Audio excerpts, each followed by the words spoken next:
Alright, this is a quick video to show you how to get rid of files that are stuck in your document filing main folder that you don't know the password to get out. What you'll do is touch the home button to go to the home screen, then double click on the home button, touch this version number in the bottom right,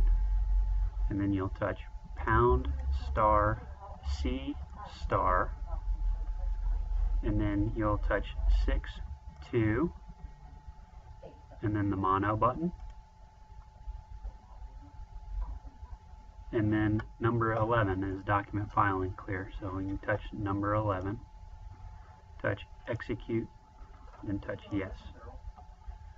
and that will clear all the document filing data, and that should get rid of those files.